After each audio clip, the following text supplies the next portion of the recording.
Fathers, what's up? Day 19. After today, 2 more days left.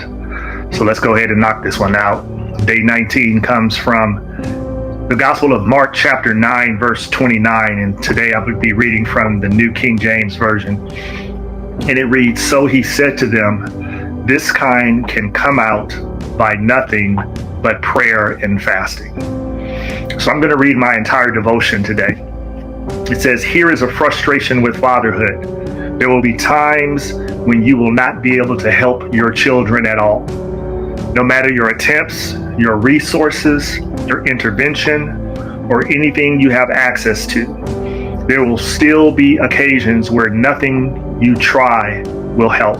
It is during these times that you will be left to embrace the pain of knowing there is nothing in your power you can do for them. However, there is something else you can do. You can pray and fast." In the text, the father painfully embraces the fact that neither he nor the disciples can help his son because of a spirit that torments him. So the father brings the matter to Jesus. Jesus then commands the spirit to come out of the son and never to enter him again. Later, the disciples asked why they were unable to drive out the spirit, and Jesus replied that there were times when prayer was the only answer. Fathers, it is critical for you to pray all the time for your children. Also, fasting is a discipline that we sometimes lack in our lives. In those serious matters in your children's lives, add fasting to your prayers and watch how God moves, working everything out. Again, this is kind of tying to yesterday, those times when we are weak and we allow God to be strong. Here is a discipline, a spiritual discipline that every father must incorporate in their life, and that is the discipline of fasting. Okay?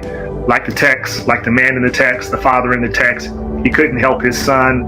His resources with the disciples couldn't help his son. He brought the matter to Jesus. Jesus took care of it. They came and said, "Why couldn't we do it?" He says, "Because you haven't been fasting.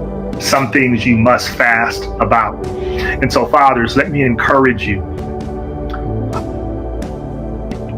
Have a regular schedule of fasting in your personal devotional life, but also set times where you fast completely just for your children.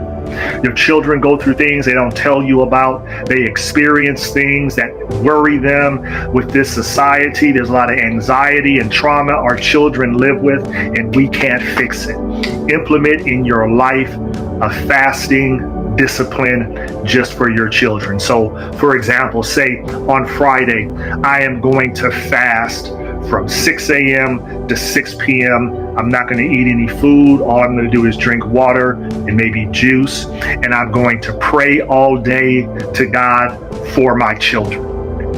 Anytime I get hungry, that is a cue to pray. My stomach growls. Okay, I need to pray for my children. Lunchtime comes, I get my Bible and I read my Bible and I pray, and I'm going to God on behalf of my children for God to work the things out in my children's life that I can't fix. Okay, this is critical for our lives. And fasting is a discipline, a spiritual discipline that Christians often ignore because it's difficult. Fasting and not eating and feeding your flesh is difficult. So fathers, lay your children before God. Set time to fast just for your children's lives and see what God drives out of their lives and how God blesses them. Also, let me just add to this, fast for yourself. Fast and lay yourself before God and say, "God, I want to be a better father. I want to be a better husband. I want to be a better follower of you, God. I want to know you better. And so I am fasting that you would draw me close to you." So fathers, on this day 19, let's implement fasting in our spiritual lives for our children and for any other circumstances that you may be going through. I would recommend, if you've never fasted before, maybe start off maybe once a month or twice a month. You don't want to go too outrageous with fast because you don't want to fail at fasting. And so you fast, and you fast occasionally, and you pray while you fast and all of that. I can go on and on about fasting. If you have any questions about fasting, send me an email, drop a question in the comments section. I will be glad to engage with you about fasting. I would be glad to do just a 15-minute teaching or devotion just on fasting, because there is power in fasting. Jesus said in this text, there are some things that are only resolved through prayer and fasting. So fathers, implement fasting in your life. All right. 2 more days after today. Look forward to seeing you tomorrow for day 20. Again, if you need to pick up the book, there it is, QR code, or go to Amazon and you can pick it up. All right.